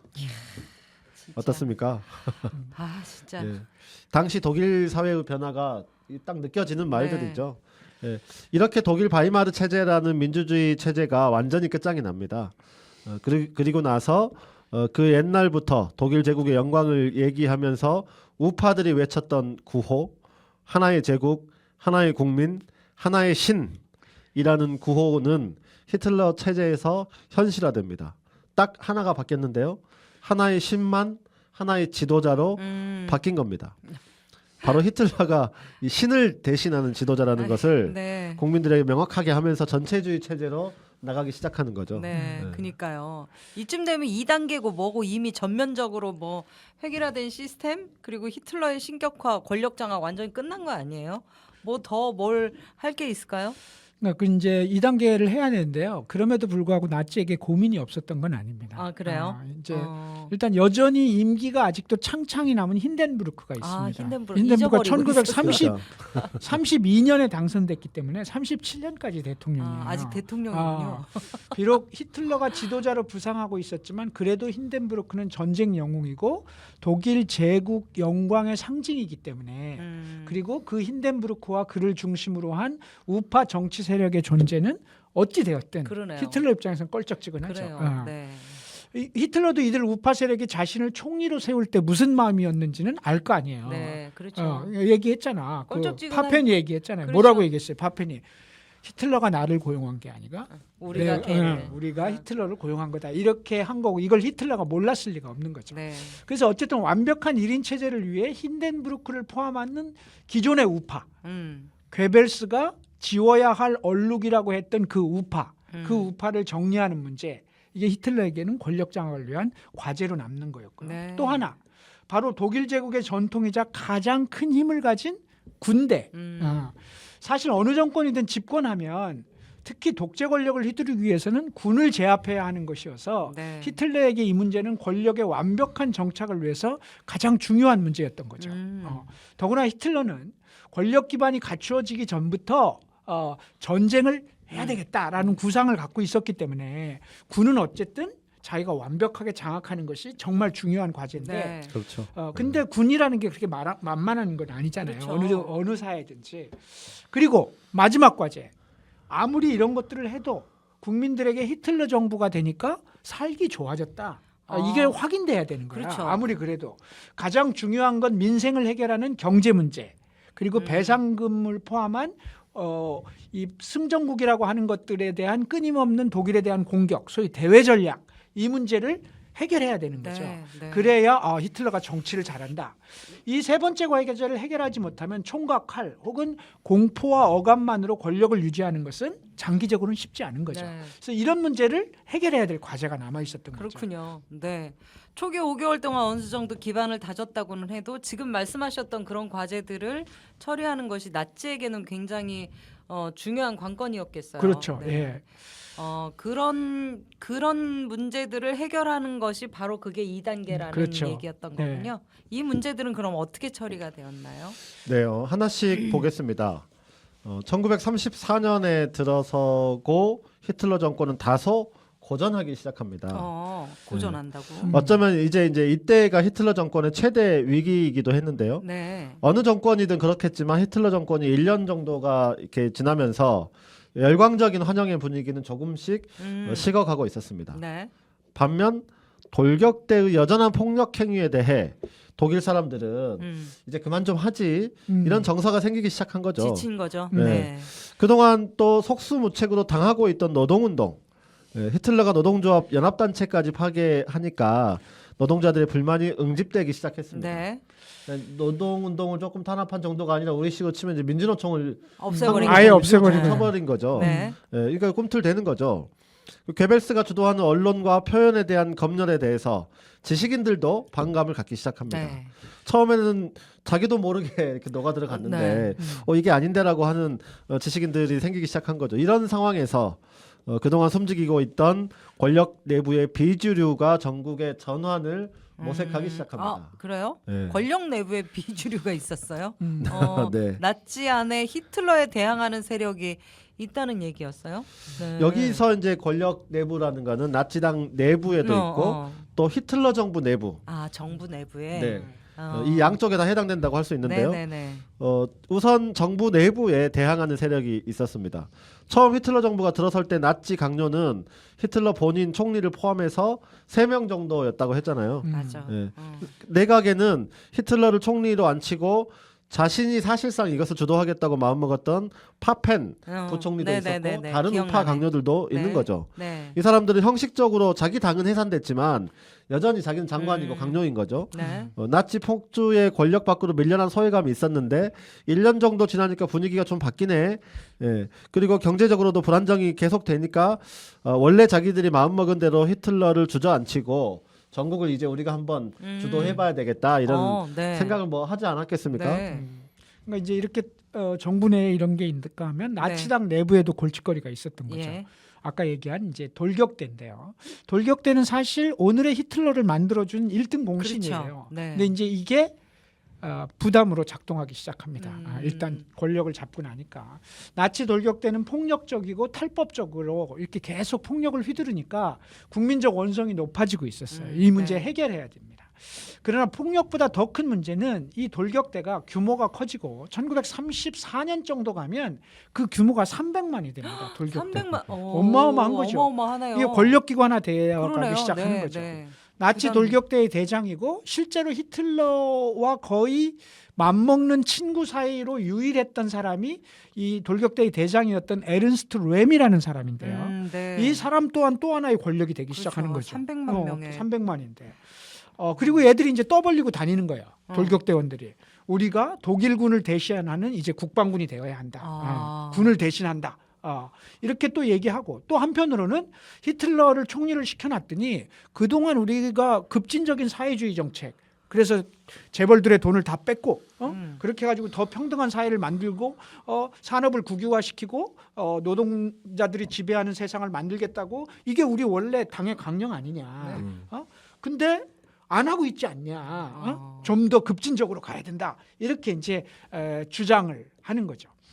그래서 이런 입장들을 자꾸 갖고 나오니까 자본가들이 어떻게 돼요? 긴장을 하게 되는 거죠. 저것들이 이렇게 생각하게 되는 거죠. 근데 히틀러 입장에서는 집권 후에 뭐가 필요해? 자본의 협조가 필요한 그렇죠. 거예요. 예. 네. 그래서 히틀러에게 돌격대 이런 급진성은 시간이 갈수록 부담이 되기 시작한 거예요. 근데 이 급진성보다 더 큰 우려는 어쨌든 돌격대에 대한 힌덴부르크를 중심으로 한 보수 우파 세력과 군부의 우려와 반발이었어요. 군을 위협하고 있는 거예요. 네. 돌격대가. 이것은 자기들을 제끼고 자기들이 정규 군대를 하겠다 이렇게 이제 나오는 얘기에서 경계심을 갖기 시작하는 거죠. 사실 군대라고 하는 것은 여전히 지휘 체계와 무기 체계를 갖춘 독일의 보수적인 기반 위에서는 가장 강력한 집단일 그렇죠. 수밖에 없어요. 네. 근데 이 집단이 위기 의식을 느끼는 거죠. 그래서 힌덴부르크하고 군부가 히틀러에게 얘기하는 거예요. 네. 돌격대냐 우리냐. 이렇게 이제 아주 대놓고 돌격대냐 우리냐. 선택해라. 이렇게 히틀러로서는 어쨌든 이 돌격대 문제를 해결해야 돼요. 총리는 그러니까 무릇 권력이 완전히 뿌리를 내리기 전에는 반드시 이런 이제 크고 작은 돌뿌리들이 나타날 수밖에 없는데 이 돌뿌리를 걷어차서 평평하게 만들어야 돼. 그래야 이제 비로소 정말 권력이 안착되는 건데 이게 이제 히틀러에게 앞에 얘기한 파펜 부총리를 비롯한 내각의 반발 그리고 돌격대 문제의 처리, 군부에 대해서 어쨌든 포용할 수 있는 그런 과제 이런 것들이 이제 남아 있었던 거죠. 네, 아니 저는 나치 체제가 그냥 질풍노도와 같이 막 정광석화처럼 권력 기반을 딱 정착하고 이런 줄 알았는데 반란의 낌새가 있었다니 놀랍네요. 그것도 이제 정당이 해산되고 모두 손 놓은 조건에서 오히려 권력 내부의 반란이라고 하니까 네. 어쨌든 지금 요약하면 정부 내의 파펜 세력 그리고 나치 내부의 돌격대 문제 그리고 군 내부의 동요 이런 것들이 이제 문제가 될 텐데 히틀러는 이걸 어떻게 정리해 나가나요? 네, 우선 파펜 그룹에 대한 정리 과정을 말씀드리겠습니다. 예. 파펜을 중심으로 한 그룹은 아직도 그나마 히틀러에게 맞설 수 있는 힘을 가진 힌덴부르크 대통령에게 돌격대가 군을 위협하고 있기 때문에 심각한 상황이 벌어질 수 있다. 이렇게 말하면서 히틀러에 대한 경계심을 갖게 합니다. 또 한편 과감하게 히틀러 체제의 문제점을 전면화하는 대중연설도 합니다. 국민들에게 직접 호소해서 전국에 파란을 일으키는 계획을 꾸민 거죠. 네. 어쨌든 파펜은 부총리라는 위치이기 때문에 이 위치를 최대한 활용해서 힌덴부르크의 후광을 얻고 국민적 지지를 받은 후에 대통령으로 하여금 계엄령을 선포하고 개엄 말만 들어도 내. 왜냐하면 여기는 대통령의 비상대권이 있잖아요. 네. 헌법이 보장되고 아, 있는. 그래서 대통령의 계엄령으로 히틀러를 실각시키는 사실상 쿠데타를 모의했던 거죠. 진짜 쿠데타를 모의한 네. 거네요. 네. 그래서 이제 히틀러 정부의 고민이 깊어가던 1934년 6월 16일 드디어 파펜 그룹은 칼을 뺍니다. 네. 예, 부총리 파펜이 마르부르크 대학에서 학생과 교수 그리고 지역에 이제 이 지역 유지들을 모아놓고 강연회를 하는데요. 몇 개월에 걸쳐서 파펜 그룹이 수정에 수정을 거듭하면서 연설문 하나를 준비했다고 해요. 예. 이 내용은 굉장히 파격적이었는데 히틀러 정부의 철학과 정책 전반에 대한 통렬한 비판을 담은 연설을 실시합니다. 네. 히틀러의 권력이 뿌리를 내렸다고 생각하던 그 시기에 파격적인 연설을 했고 이것은 건곤일척의 싸움을 해보겠다 이런 결심을 한 거죠. 그러겠네요. 네. 파펜 연설 내용도 남아 있습니다. 요약해서 설명을 좀 드려보면요. 독일인은 몇 가지 이유로 파시즘을 거부해야 합니다. 1인 중심의 전체주의, 인종적, 민족적 배타성, 지성을 탄압하는 일, 사생활의 자유를 침해하는 일은 단호히 거부해야 합니다.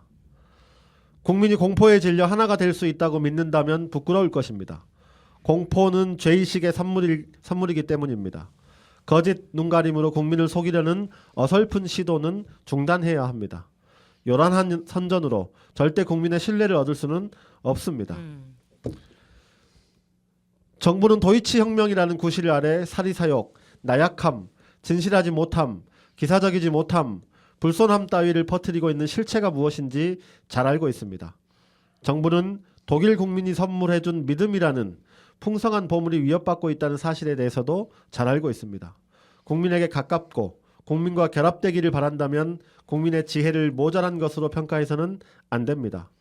비판의 말 한마디 한마디가 악의에서 나온 것이라 해석되지 않고 바른 소리를 하는 애국자들이 나라의 적이라고 낙인 찍혀서는 안 됩니다. 네. 아휴, 이 정도면 히틀러를 대놓고 욕하지 않은 것뿐이지 현재 나치의 어떤 나치 정부의 온갖 정책이나 선전에 대해서는 전면적으로 비판하는 거라고 볼 그렇죠. 수 있잖아요. 한판 해보자는 거죠. 그래 한 판은 더 보자는 거죠. 근데 엄청난 파장을 일으키고 일순간에 독일의 전국도 막 소용돌이가 쳤을 것 같은데요. 그렇죠. 그러니까 네. 일단 히틀러 진영은 난리가 났죠. 난리가 났겠어요. 상황으로 보면 이게 이제 난리가 나야 되는 상황인데 실제는 전혀 다른 방향으로 안 가게 났어요 됩니다. 난리가? 네. 우선 가장 안 난 이유는 파펜이 쫄보였어요. 그래요? 이렇게 말만 이렇게 해놓고 이렇게 해놓고 계획대로라면 강연 이후에 어. 더 공격적인 선전을 통해 국민에게 알리면서 국민적 그렇지. 지지를 얻고 또 힌덴부르크를 꼬셔서 그렇지. 비상계엄을 선포하게 하고 그러면서 히틀러를 고립시키고 실각시키고. 이렇게 해서 자기들의 것을 해야 되는데 연설이 있고 나서 나치의 참모들은 분노했지만 히틀러는 이들을 자제시키면서 내가 처리할게. 그래서 오히려 파펜을 만나 얘기합니다. 네가 얘기한 게 나도 맞다고 생각해. 어머. 이렇게 맞다고 생각해. 이렇게 넓은 포용력을 보이면서 네가 얘기한 거 이후 정책적으로 고민 많이 할게. 같이 해보자. 이렇게 얘기해요. 그리고 돌격대에 대해서도 통제할게. 이렇게 대만 여기서 끝내고 이 연설로 계속 국민들을 혼란스럽게는 하지 말자. 그리고 이 연설을 대외비로 대외 유포는 하지 말자. 이렇게 얘기해요. 그리고 대통령에게 쓸데없는 거 보고해서 불필요하게 우려를 드리지는 않았으면 좋겠다. 이렇게 얘기하니까 파펜이 네 알겠습니다. 총리 각하 이렇게 된 거지. 그러니까 쫄아 했는데 말을 넣게 한 거죠. 그러니까 부총리실의 참모들은 오판하게 하는군요. 부총리실의 참모들은 난리가 난 거죠. 여기서 물러서면 죽는다는 그렇지. 걸 알고 있는데 전전긍긍했지만 파펜은 이 연설로 히틀러가 날 인정하네. 이렇게 된 거예요. 못 살아. 결국 부총실의 참모들은 나중에 다 죽습니다. 어머나. 바로 죽게 되는데요.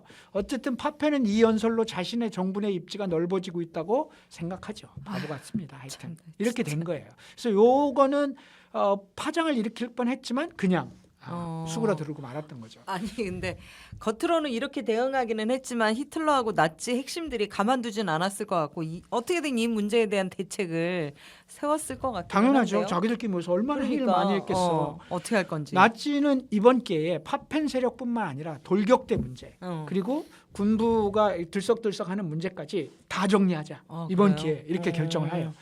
그래서 근데 히틀러에게 더 큰 문제는 파펜 일파의 문제보다는 돌격대 문제가 훨씬 더 컸죠. 그렇죠. 군부 문제가 더 네, 크고. 네, 네. 그럼에도 불구하고 이제 한꺼번에 정리할 계획을 세우는 거죠. 어. 그래서 6월 아까 연설했던 게 6월 16일이었는데 6월 25일 날 6월 25일 날 전격적으로 나치 친위대를 동원해서 부총리실을 습격합니다. 그래가지고 참모들을 체포해요. 이날 부총리는 자리에 없었어요. 네. 지방가에 있었는데 체포 사유는 쿠데타를 모의했다는 혐의였습니다. 뭐 이유도 없는 거죠. 그래서 이걸 근데 비밀에 붙여요. 공개적인 체포로 하면 또 긴장될까봐 네. 그대로 하고 잡아다가 잡아서 해놓고 그 소식을 들어 파펜이. 파펜이 그래서 부총리가 히틀러에게 면담을 요청했을 거 아니에요. 네. 면담을 거절하고 이 사람들을 다 쏴서 죽여버려요. 바로. 그래서 아예 그렇게 하고 다만 파펜은 놔둬. 파펜은 부총리이기 때문에 부총리가 죽었다라고 하면 소문날 거 문제가 아니야. 커지지. 그러니까 불필요한 혼란을 굳이 자초할 필요가 없기 때문에 파펜은 놔둬. 근데 이걸 꾸몄던 부총리실 참모들은 다 죽여버려요. 바로 죽여버려요. 진짜 머리 좋다. 네. 이어서 히틀러는 가장 중요했던 돌격대 문제에 대해서 드디어 칼을 빼듭니다. 네. 이른바 6월 30일 긴 칼의 밤, 장검의 밤으로 기록되는 사건인데요. 이 명칭은 이 어떤 누가 독일의 했습니까? 어떤 신화에서 유래한 것이라고 합니다. 아 그래요. 어쨌든 이미 여러 차례 언급했지만 돌격대는 공공연히 자기들이 귀족, 장교, 직업 군인들을 대신할 새로운 국민 군대가 될 거다. 이렇게 떠벌여 왔는데 그러다 보니까 돌격대의 쿠데타 설까지 돌았어요. 군 수뇌부는 이에 대해 계속 우려했고 지속적으로 히틀러한테 얘네들 좀 통제해라 이렇게 이제 요구를 한 것이죠. 그렇지만 실제 이런 얘기들은 세상 물정 모르는 돌격대원들의 이야기일 뿐만 아니라 오랜 기간 호흡을 맞춰온 히틀러와 가장 가까웠던 돌격대장 에른스트 램은 히틀러를 넘어서 쿠데타를 일으킬 생각은 뭐 추워도 없었습니다. 네. 충성심이 확실했던 사람인 거죠. 그럼에도 히틀러는 충성심이 의심스러워서가 아니라 군부를 장악하기 위해서 돌격대를 정리하기로 결단을 내린 겁니다. 히틀러는 이미 전쟁 계획을 염두에 두었기 때문에 전쟁을 하려면 군의 지지를 받는 것이 필수적이다. 진짜 냉정하구나. 선택을 한 거죠. 피도 눈물도. 이런 계획까지는 모르는 에른스트 램은 자꾸 돌격대에 대해 안 좋은 소문이 도니까 좀 오해를 피해봐야 되겠다 이렇게 생각을 하고 1934년 7월 한 달 동안 돌격대원들에게 휴가를 줍니다. 네. 좀 놀다 와라. 말썽 피우지 말고 이렇게 이제 휴가를 주는데 히틀러는 휴가 직전인 6월 30일 뮌헨 근처에서 전국의 돌격대 지휘관들을 소집해요. 노고를 위로하겠다 이렇게 통보를 한 거죠. 그리고는 그날 밤에 직접 히틀러가 이곳으로 가서 체포 작전을 진두지휘합니다. 전국의 이제 소위 지역 대표들이 다 모인 그 네. 돌격대 지역 네. 대표들이 다 모인 자리에 이 작전의 행동대는 친위대가 맡았죠. 네. 오렌 동지 에른스트 램과 지휘관들은 모두 체포됐고 뮌헨과 베를린으로 호송한 뒤에 쿠데타를 모의했다는 혐의로 신문도 재판도 없이 바로 총살해버립니다. 전격적이죠. 네. 이 긴칼의 밤은 히틀러가 정권을 잡은 소위 말하면 2단계 권력 장악의 정점이 된 사건이었습니다. 네. 이게 워낙에 유명한 사건이어서 당시 동아일보에도 기사가 났어요. 저 보시잖아요. 히틀러 얼굴이 있네요. 저기 국가 경찰 뭐라고 썼어? 경찰대 돌연 나치스당의 피습 정령 이렇게 돼 있잖아요. 네. 돌격대를 피습 정령한 거죠. 그러니까 워낙 유명한 기사다 보니까 1934년이면 일제시대잖아요. 일제시대 동아일보에 저 기사가 난 거죠. 저기 이제 어플을 읽어야 되니까 나치스 뭐 돌연한 쿠데타 이렇게 지금 돼 있는데요. 히틀러는 이 긴 칼의 밤을 돌격대 문제 처리에만 국한하지 않고 바로 그 밤에 여세를 몰아서 언젠가는 그 싹을 완전히 짓밟아버리겠다고 생각한 우파 세력까지 처단합니다. 그러니까 이 부총리실은 정리했지만 우파 정치인들은 남아 있잖아요. 그래서 이제 우파 세력까지 쳐나요. 그래서 한때 자신의 뜻을 거슬렸던 나치의 최고 브레인이었던 슈트라서 슐라이어에게 이렇게 해가지고 연정을 받아라라고 히틀러를 설득하려고 했던 나치 내 2인자 슈트라서를 체포해서 총살해 버립니다. 그러니까 나치 안에 조금이라도 딴소리하는 사람이 이번 기회에 정리한 거죠. 네. 그다음에 히틀러 직전에 총리였던 슐라이어 슈트라서를 꼬셔가지고 어떻게 해보려고 했더니 네. 이 애를 그래서 자신에게 등을 돌리게 만들었던 그런 이 슐라이어를 그리고 언젠가는 그거 얘기 한번 했잖아요. 히틀러가 훌륭한 사람입니다라고도 얘기하니까 걔한테 네, 뭐라고 했어요? 네. 훌륭하지. 다만 미친 사람이라는 게 문제지라고 얘기했던 그 슐라이어. 맞아. 그 발언으로 자신을 모독했던 슐라이어를 잊지 않고 그 전 총리를 자택에서 그 부인과 함께 즉결 총살해 버립니다. 바로 네. 이 밤에. 어. 파페는 이 와중에 비굴하게 무릎을 꿇고 히틀러에게 목숨을 구하고 살아남았습니다. 살아남았는데 그 뭐 중요한 사람 아니니까. 네. 이 사건 이후에 힌덴부르크는 히틀러가 결단력 있고 용감하게 반역 음모의 싹을 없앴고 어마어마한 위험에서 독일을 구해냈다고 칭찬하는 전분을 보내줍니다. 그래요. 이제 뭐 끝난 거죠. 뭐. 네. 진짜 대단한 것 같아요. 정치수를 쓰는 게 아주 장난이 아니에요. 안심하게 해놓고 어. 한 칼에 그냥. 그러니까 그리고 파페는 놔두고 나머지 싹 정리하고 네. 파페는 무력하니까 그냥 내버려 두잖아요. 어쨌든 이렇게 되면 군부도 히틀러에 대한 지지를 보내지 않았을까 싶은데요. 그렇죠. 왜냐하면 걱정거리였던 돌격대도 그렇죠. 처리했잖아요. 그렇죠. 네. 군부는 히틀러가 돌격대를 처단하면서 군부를 존중했음을 음. 양자택일에서 군부를 선택했음을 네. 확인한 거죠. 그래서 이제 히틀러에 대한 모든 의구심을 거두고 히틀러 체제를 전면적으로 인정하고 충성을 맹세하게 네, 됩니다. 네. 국민들은 또한 이 사건을 접하면서 역시 우리 지도자 히틀러, 국가의 혼란을 막아준 히틀러라는 반응을 보이는 거죠. 국민들은 돌격대에 긍정적이지 않았잖아요. 그러니까요. 근데 이걸 정리해버린 네, 거야. 네, 네. 이걸 그러니까 평범한 국민들은 돌격대에 예측할 수 없는 잔인한 폭력이 지긋지긋했는데 이걸 정리한 거죠. 이제 그들이 그런 짓을 할 수 없도록 만들었어요. 그리고 사회 질서를 다시 세웠으니까 역시 히틀러라는 이제 평가가 되는 거죠. 국민들은 이 과정에서 재판도 신문도 없이 그냥 총살한 이 잔인한 학살도 문제가 되지 않은 거죠. 히틀러는 이 사건 이후 의회에서 이 행위에 대한 정당성을 확인하는 의회 결의까지 받아낸 거예요. 네. 어쨌든 히틀러는 이 장검의 밤으로 단순히 돌격대만을 정리한 것이 아니라 1932년 이후 이어진 그 지긋지긋한 연속 선거, 이제 선거도 없어. 끝을 냈고 무엇보다도 늘 못마땅했던 3인당과 공산당도 정리했고 그렇지. 거기다가 우파 자유주의들까지 정리해버렸어요. 그리고 힌덴부르크도 이제는 히틀러를 인정할 수밖에 없게 만들었어요. 네. 이제 이런 상황이 되면 힌덴부르크도 혼자 남은 거야. 따지고 보면. 그러네요. 거기다 군부의 지지까지 받아요. 특히 군부와 힌덴부르크는 장검의 밤 이후 그동안 자기들이 끊임없이 요청했지만 의회가 딴지를 걸었던 소위 군비 예산 증강 문제에 대해 히틀러가 이제 해결을 시작한 거예요. 그것마저도. 히틀러에 대한 불안감을 완전히 지워버린 거죠. 이 사건으로 나치의 이제 핵심적인 행동대는 돌격대에서 친위대로 바뀝니다. 돌격대는 SA라고 불렀고 친위대는 SS라고 불렀는데요. 나치는 SS에게 사실상 경찰권을 집행하는 책임을 맡겼고 SS의 책임자 하이니 힘러가 이후 나치의 2인자로 부상을 하게 되죠. 힘러는 2차 대전 당시 라인하르트 하이드를 집행 책임자로 세워 유대인 학살을 총지휘했던 사람이기도 합니다. 어쨌든 이제 독일에서 히틀러에게 맞설 수 있는 어떤 세력도 없어요. 무서워. 정당, 노동조합, 의회, 내각, 돌격대 그리고 좌파 우파 할 거 없이 아무것도 없는 거죠. 그러니까요. 오로지 히틀러를 견제할 수 있는 유일한 세력일지도 모른다는 군대 또한 끝났으니까. 그렇죠. 네. 그래서 어쨌든 이제 히틀러는 완벽한 지지 기반을 구축하게 됩니다. 네. 여기다가 결정적으로 히틀러에게 도움이 되는 행운 같은 사건이 일어나죠. 또 있어요? 네, 딱 하나 히틀러보다 더 존경받았을지도 모르는 사람이 있었는데요. 긴 칼의 밤으로 권력을 완벽하게 장악했는데 날개까지 달아주는 사건이 뭐냐면 힌덴부르크가 아까 그 대통령? 사건으로부터 1개월 정도 후인 34년 8월 2일에 사망합니다. 이분이 원래 노령이셨거든요. 예. 맞아.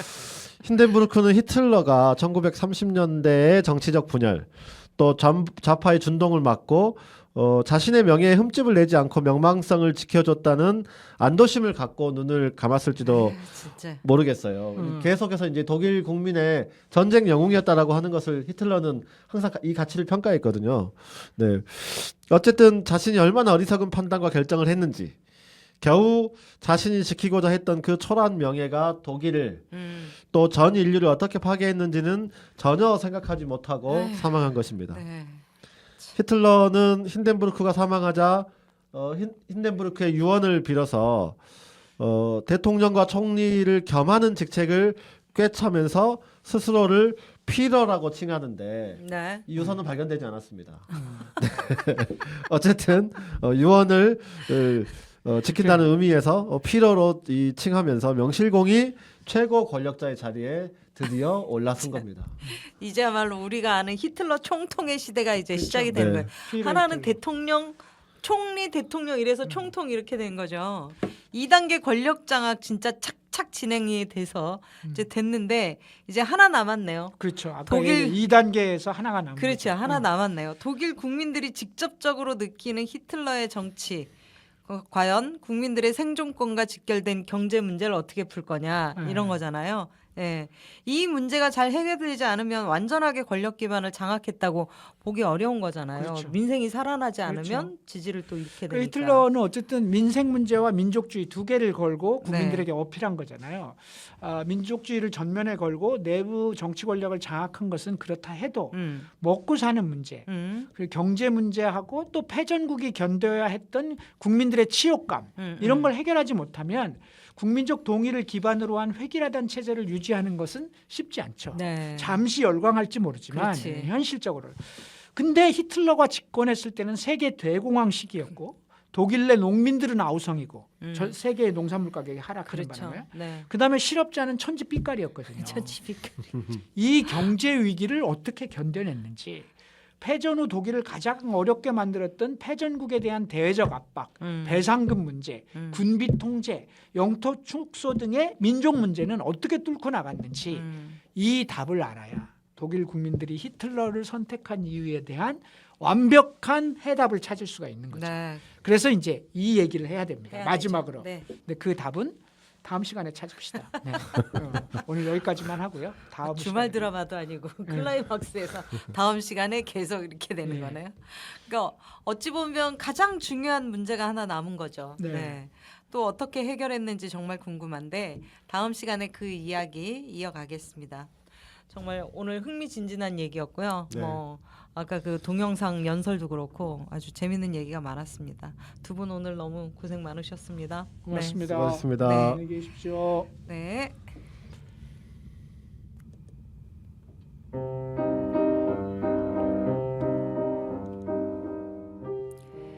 긴 칼의 밤을 통해 반대파를 재판도 없이 죽이고 나서 히틀러는 의회에서 자신의 입장을 이렇게 밝힙니다.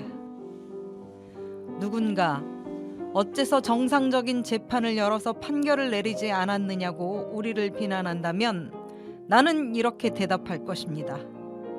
이 순간에 나는 도이치 국민의 운명에 대해서 책임을 지고 있었고 따라서 도이치 민족의 최고 재판관이었노라고 말합니다. 나는 이 반역죄의 주동자들을 사살하라는 명령을 내렸으며 우리 내면의 우물을 오염시킨 종양을 빨간 살이 보일 때까지 잘라내고 소독하라고 명령하였습니다.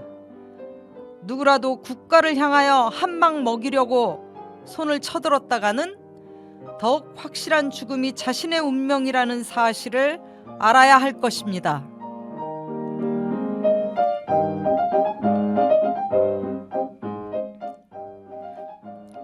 이 방송을 시작할 때 우리는 우리 모두를 경악시킨 12월 3일 계엄 선포 그리고 이어지는 극우 정치의 준동을 상상도 하지 못했습니다.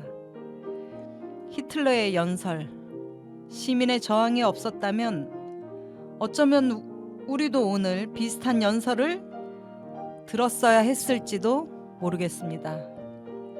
그런 생각을 하니 정말 모골이 송연해집니다. 우리가 만든 시민들의 광장이 없었다면 어땠을지 상상하는 것만으로도 끔찍합니다. 단지 지금만을 위한 광장이 아니라 미래를 위한 광장, 새로운 공화국으로 나아가기 위한 광장이 되기를 바랍니다. 네, 오늘의 엔딩곡은요. 위에서 소개했던 호르스트 베셀의 노래입니다. 나치의 단가로 불린 노래이기도 하죠.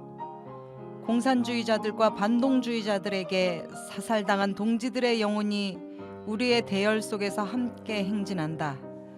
곧 거리마다 히틀러의 깃발이 나부끼리라. 가사만으로도 당시의 광기를 확인할 수 있습니다. 다시는 이런 역사를 되풀이하지 말자는 다짐과 함께 우리 모두 이 노래를 듣겠습니다. 다음 시간에 뵙겠습니다.